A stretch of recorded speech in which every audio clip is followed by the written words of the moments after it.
नमस्कार। आप देख रहे हैं ऑल न्यूज़ नंबर वन। और आज हम हैं जदयू कार्यालय में।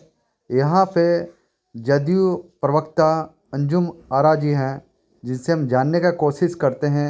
उनका साफ साफ सीधा सीधा सवाल है राजद से। राजद जो कहती है अति पिछड़ों की सरकार है, अति पिछड़ा प्रेमी है, तो क्या कहने से होगा क्या? अभी तक मात्र वो 2 टिकट दिए हैं अति पिछड़ा समाज की, और हमारी पार्टी 16 सीट पे लड़ रही है। उसमें से 4 सीट हमारी अति पिछड़ा समाज को देकर सम्मानित किए हैं। यही हमारा काम, सबका साथ सबका विकास को लेकर चलने वाली जो गाड़ी है, एनडीए की गाड़ी, उसको लेकर हम चलते हैं। देखिए एक रिपोर्ट। किया गया है आखिर किस लिए जो है देखिए, आज की जो प्रेस वार्ता का मुख्य उद्देश्य ये था कि हम राष्ट्रीय जनता दल से इस सवाल में हमने कुछ किया है कि जो अति पिछड़ा प्रेम वो दिखाते हैं वो झूठा है, वो छलावा है, इसके अलावा कुछ भी नहीं। शुरू से हम देखेंगे, और खास करके अभी जो लोकसभा चुनाव हो रहे हैं, इसमें राष्ट्रीय जनता दल को 23 जगहों पे चुनाव लड़ रही है, जिसमें 22 में उसने अपने उम्मीदवार को डिक्लेयर कर दिया है। तो आप देखिए ना कि 22 में उन्होंने अति पिछड़ा समाज को मौका कितना दिया है, सिर्फ 2 सीट पे वो चुनाव लड़ रहे हैं। और हमारी party Janata Dal United 16 seat पे हम एनडीए में चुनाव लड़ रहे हैं, और 4 हमारे प्रत्याशी, 4 कैंडिडेट हमने अति पिछड़ा समाज से दिया है। तो हमारा ये कहना है कि ये राष्ट्रीय जनता दल का या लालू जी का ये कौन-सा अति पिछड़ा प्रेम है, ये इसको ये इंडिकेट करता है। दूसरी बात है कि शुरू से आप देखेंगे कि जब बिहार एक ऐसा राज्य था, हमारे नेता नीतीश कुमार जी को जब बिहार की जनता ने 2005 में आशीर्वाद दिया, तो उन्होंने न्याय के साथ सबका विकास का उनका संकल्प था। और उस वक़्त से लेकर के जब तक उनका संसदीय जीवन रहा, वो लगातार पिछड़ा वर्ग के लिए, वंचित, शोषित, गरीब तबकों के लिए वो काम करते रहे हैं। और कर्पूरी ठाकुर साहब, ये पहला बिहार ऐसा राज्य था जहाँ पे मुंगेरी लाल कमीशन का जो रिपोर्ट था, जिसमें पिछड़ा वर्ग में जिन वर्गों की समाज की स्थिति बहुत दयनीय थी, उसे अति पिछड़ा वर्ग में कैटेगराइज़ किया गया था और ये रिपोर्ट दिया गया था।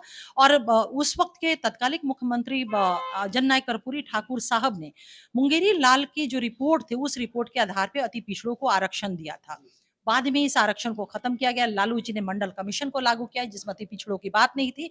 हमारे नेता नीतीश कुमार जी ने इस पे विरोध किया और उन्होंने कहा कि नहीं, अति पिछड़ों का आरक्षण जो है जिस तरह से जननायक ने दिया था, उस तरह से रहेगा, और इसी विषय पे हम अलग भी हुए थे।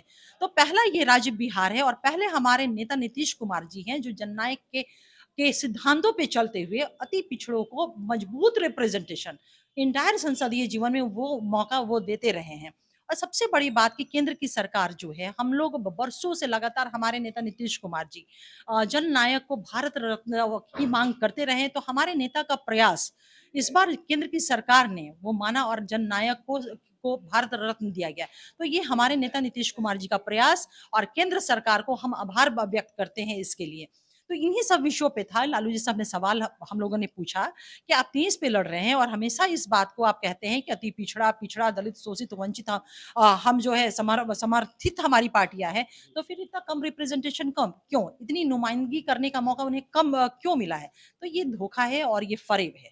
हाँ मैडम, एक क्वेश्चन होगा। आज आज सुबह-सुबह तेजस्वी यादव और मुकेश सहनी हेलीकॉप्टर से मछली खाते हुए अपनी तस्वीर को जो जी। है उन्होंने सोशल मीडिया पर पोस्ट किया था। हुँ। क्या कहेंगे इस बारे में? देखिए, हम तो यही कहेंगे कि तेजस्वी यादव जी का इलाज जो है ना, आदरणीय मुकेश सहनी जी ने कर दिया। आपको याद है कि एक बार मुकेश सहनी जी को किस तरह से इन लोगों ने बेइज़्ज़त किया था। जो ये प्रेस कॉन्फ्रेंस से निकल गए थे, तो कहा जाता है कि राजनीति में बहुत प्रचलित एक स्लोगन है कि राजनीति हट के नहीं, सट के किया जाता है। तो मुकेश सहनी जी ने इनका इलाज सट के कर दिया है। बताइए, नवरात्र में जो आप लोग का समाज है, जी। तो वो नवरात्र में ये सारी चीज़ें वर्जित रहती है, मछली खिला करके इनको इनका इलाज कर दिया। और सबसे बड़ी चीज़ है, तेजस्वी जी, आपको याद होगा, ऑन एयर जो है ना, हवा में अपना जन्मदिन मनाते थे। अब ये हवा में जो है ना, इनको मुकेश सहनी जी मछली खिला करके पूरे बिहार की जनता के सामने जो है इनका इलाज कर दिए हैं। तो बहुत कुछ नहीं कहना है, यही कहना है तेजस्वी यादव जी को, तो ये राजनीति के सामंत लोग हैं। हवा में जन्मदिन मनाते हैं, हवा में मांस मछली इन लोग खाते हैं। अब यही मैं कहूँगी, और क्या कहूँगी इस कल विषय पे। कल रोहिणी आचार्य ने खुद कहा कि मेरा क्रेज इतना बढ़ रहा है कि मीडिया हमारे सामने आ जाती है, पब्लिक पूरी भीड़ लगा देती है, हम जहाँ खड़ा होते हैं। देखिए, सबसे बड़ी चीज़ है ना, बहुत विडंबना है इस बात की। देखिए, महिला हैं, बीइंग अ वुमेन, तो नहीं अब टिप्पणी करना चाहूंगी। लेकिन एक चीज है, बीइंग अ पॉलिटिकल वर्कर तो बोलने का पूरा अधिकार है हम एक कार्यकर्ता के नाते। रोहिणी आचार्य जी को क्या मिला है? वो वंशवाद और परिवारवाद की चेहरा नहीं है तो क्या है? कितने दिन उन्होंने राष्ट्रीय जनता दल का झोला उठाया है? कितने दिन उन्होंने राष्ट्रीय जनता दल का झंडा उठाया है? कितना दिन उन्होंने राष्ट्रीय जनता दल जिंदाबाद किया है? कितना दिन राष्ट्रीय जनता दल की बेहतरी के लिए, विकास के लिए उन्होंने संघर्ष किया है? संघर्ष किसने किया है? उसके वर्कर ने किया है।